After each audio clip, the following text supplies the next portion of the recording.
সঙ্গে ঝগড়া হয়ে গেল, দুইটা কথা হয়ে গেল। দুইজন দুই দিকে রাত্রে যখন ঘুমাইছেন মা ফাতেমা, এবার দেখেন হযরত আলী একদিকে ঘুমাইছেন, মা ফাতেমা একদিকে ঘুমাইছে। ওইবার আল্লাহর নবী জামাতে হযরত আলী লক্ষ্য করে দেখেন এই বিছানার ভিতরে রাগ করে করে করে বিছানায় তিনি উঠে গেল।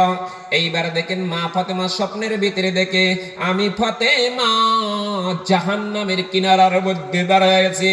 মা মা ফাতেমা ঘুমের তিনি চমকায় ওঠে, আল্লাহ আল্লাহ আমি জাহান্নামের ভিতরে পড়ে গেলাম, আমি স্বপ্নের ভিতরে কি দেখলাম, স্বপ্নে কি দেখলাম। এবার ঘুমের তিনি জাগ্রত উঠে দেখেন যে বিছানার মধ্যে স্বামী নাই। স্বামীর জন্য যখন পাগল হয়ে গেল, স্বামীকে না পায় দেখেন মা ফাতেমা পাগলিনী হয়ে ঘর তিনি বাহির হয়ে চলে গেল। একদিন দুই দিন চলে গেল, হযরত আলীকে যখন পাওয়া যায় না, হযরত আলীকে পাওয়া যায় না। এইবার দেখেন বাড়ির ভিতরে খানার কোনো ব্যবস্থা নাই। হযরত ইমাম হাসাইন আর হুসাইনের পেটের মধ্যে কোনো খানা নাই। 3 দিন পর হুসাইন বলে মা মা মা আমার বাবা কোথায় গিয়েছে, তুমি আমাদের জন্য কেন খানা তৈরি করো না, তুমি আমাদের জন্য কিছু দাও না। মা বলতেছেন হুসাইন হুসাইন তুমি ভালো করে শুনে রাখো, তোমার বাবা আজ 3 দিন হয়ে গেল ঘরের মধ্যে নাই। মনটা মুমিন করে রাগ করে বাড়িতে তিনি চলে গিয়েছে। তোমার বাবা যতক্ষণ পর্যন্ত ঘরের মধ্যে না আসবো ততক্ষণ পর্যন্ত আমি মা ফাতেমার বুকের ভিতরে এক মুষ্টি খানা ঢুকাইবে না। ইমাম হাসাইন দৌড়ায় গেলেন, হুসাইন দৌড়ায় গেলেন বাবার তালাশে। বাবা বাবা বাবা বলে যখন দুনো ভাই দৌড়ায় গেলেন, যায় দেখেন যে বাবাজি ওই যে মসজিদে নববী বারিন্দার ভিতরে ঘুমাইছে।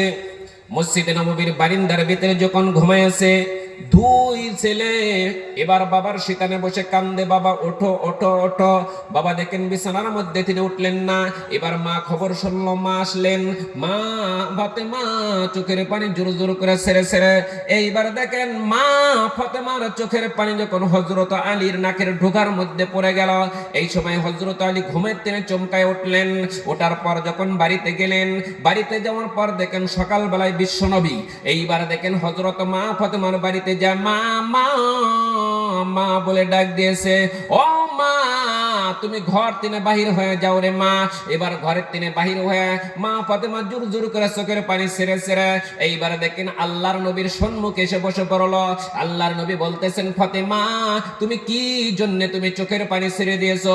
ফাতেমা বলতেছেন, বাবা গো তোমার জামাতা হযরত আলীর সঙ্গে এমনি করে রাত্রে যখন ঘুমাইছি, ঘুমানোর পর আমি স্বপ্নের মধ্যে দেখি আমি ফাতেমা জাহান্নামের কিনারার মধ্যে দাঁড়ায় আছি। আল্লাহর নবী বলতেছেন, মা মা তুমি শুনিয়া রাখো, এই রাত্রের ভিতরে তুমি যদি আমার জামাতা হযরত আলীর সঙ্গে যদি ফজরের নামাজের আগে মাপ না নিতে পারতো, আমি আল্লাহর নবী বলে দিলাম ফাতেমারে তোমাকে কিয়ামতের দিন আমি মেয়ে বিলি পরিচয় দিতাম না।